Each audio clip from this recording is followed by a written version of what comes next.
Well, I can confirm for everyone that unfortunately yesterday afternoon a 33-year-old man from Victoria was victim of a shark attack in Sid Harbour near Whitsunday Island in the Whitsunday group, and has unfortunately died as a result of injuries sustained in that incident. The incident occurred when after a group of 10 people had arrived in the Airlie Beach area undertaking a sailing holiday. They departed Airlie Beach at Able Point Marina yesterday morning on board a 40-foot sailing boat, which is a bareboat yacht charter. That is, there's no skipper or crew provided, it's self-driven. They arrived in Sid Harbour with a plan to stay overnight in Sid Harbour and anchored there in mid-afternoon. The 33-year-old man and a woman who was on board have gone into the water late in the afternoon, and they were taking turns in using a stand-up paddleboard.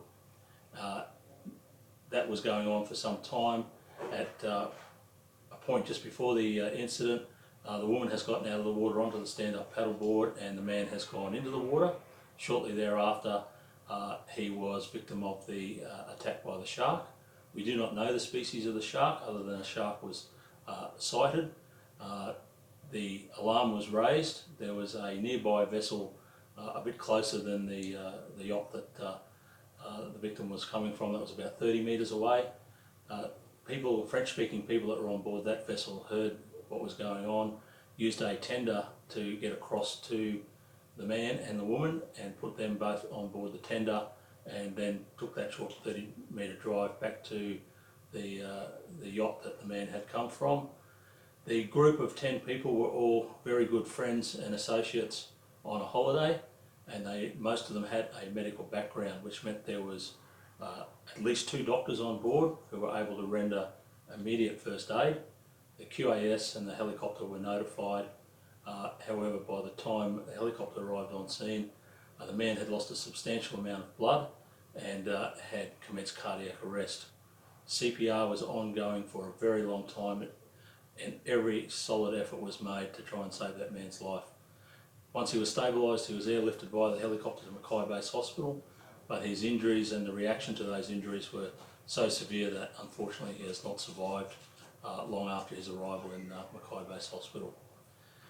The Water Police, assisted by General Duties officers from Whitsunday, attended the scene and were on scene about 1 hour after the incident. They are interviewing everybody that has any knowledge of the incident, witnesses, people in the area, and preparing a report for the coroner. The part of that is investigating all aspects of the incident. Like I said, the species of shark is not identified. From here we will move in. The Water Police are providing a on-water presence as we speak in Sid Harbour. They will be complemented by officers and vessels from the Boating and Fisheries Patrol, the Marine Safety Queensland, and Gurumpa, which is done through the local National Parks Office at Airlie Beach. That is a safety strategy trying to warn people of the issues in the area and to provide messaging to people who may not be aware of what's occurred in Sid Harbour yesterday and back in September. The Whitsunday Police Station will be undertaking the gathering of information for the coroner, and will prepare that report and send it to the coroner in due course. The man was from Victoria, and we're still completing the next of kin contact and information provisions there. The friends on board, his associates and friends on board the vessel, are extremely distraught, and despite their best efforts, the injuries were too severe. They're being supported and going through a hell of a time, no doubt. So our thoughts are with them and the family, but the situation is that there'll be an on-water presence ongoing into the immediate future, trying to get that message out about water safety in Sid Harbour. What does on-water presence mean? That means a boat on the water. Just telling people not to get in? Yep, so presently there's about 16 vessels in Sid Harbour. Usually more people arrive in the afternoon. It's a popular overnight stay area. People stay on their boats in what's regarded as safe anchorage as far as vessel management is concerned. It's out of the wind, calm waters, a very good beach nearby which people used tenders to go on shore. So in that regard it's considered a very safe anchorage point, and it's quite popular, and it's one of the recommended spots for people to get it out of the weather. So this morning there was about 16 vessels on site there in Sid Harbour. Water Police have spoken to every single person on those vessels. As other vessels arrive and come in and out of Sid Harbour today and over the coming days, that message between the Water Police and the other government agencies will be put out about the issues in Sid Harbour. That will be ongoing, because some of these people are out at sea without any internet connection, so may not be aware of yesterday's incident. Is there any provision for, say, the likes of VMR to put something over the maritime radio channel just to warn people if they are out of that vicinity and potentially heading into the anchorage? That will be discussed between the Water Police and the other government agencies up there today.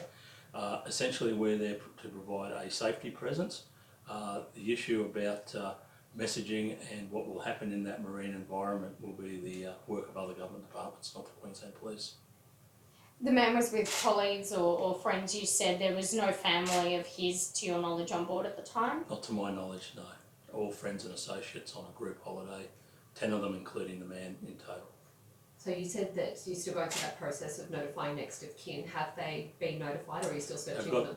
No, we've located the man's father, and he's got initial advice, but due to his own travel situation, contact has been intermittent, so that will be undertaken this morning. So is he in Queensland, Victoria? He's in Victoria. Is his dad is next of kin, or is there a family and kids? Or? We're dealing with his dad in Victoria. Yeah, we don't have any other information yet due to the difficulty in contacting dad. Where are the friends now? So Where are the friends who are on board? they're on Hamilton Island, and there's officers from Whitsundays station over there, and our police office on Whitsunday Island, taking statements and going through the process with them now. The crewman from CQ Rescue said it was another horrific scene. What sort of support or counselling has been offered to the friends that were on board with the men? That will be provided to them this morning. There is a raft of support services in the Whitsunday area, and even more broadly. They will be provided with the details of how to contact all those support services. Were they holidaying on Hamilton Island? Or? No, they departed Early Beach yesterday morning out of Able Point. The original intention was for a 5-day cruise. Sid Harbour was the first port of call.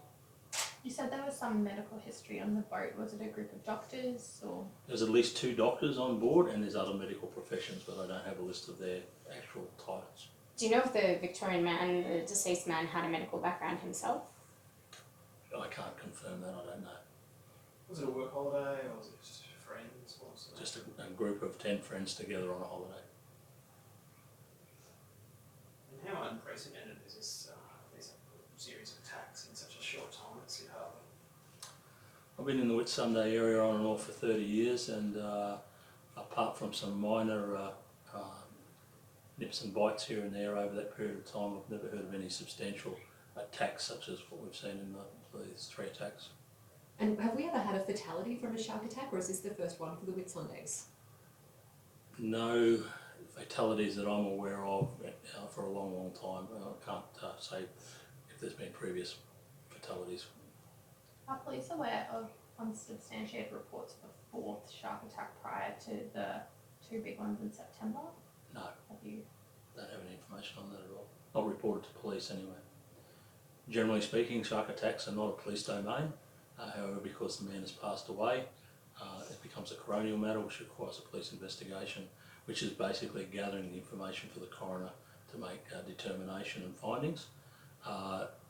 We are also wishing to get involved in providing a safety message on the water so that we can try and prevent any other issues. And what is going to be contained within that safety message? Is it essentially don't get in the water, or is it going to be more around some of the mitigation strategies about not swimming at dusk and dawn? I think at the moment the general message given by the Water Police out there and by the other government departments will be don't swim in Sid Harbour at all. Is there anything happening in terms of drum lines, culls? Is there an animal management plan? That's not for the Queensland Police. As I said, that's for other government agencies in the marine environment, so boating and fisheries and Gurumpa. Is there anything else you'd like to add? No, just a horrible situation, people on holidays, and we've had this situation unfold. Very horrible situation for those people to confront and deal with, but I know between the people on board and the QAS officers and the paramedic and the CQ rescue people and the doctors that they did everything imaginable to try and save the man. It's just the injuries were so severe.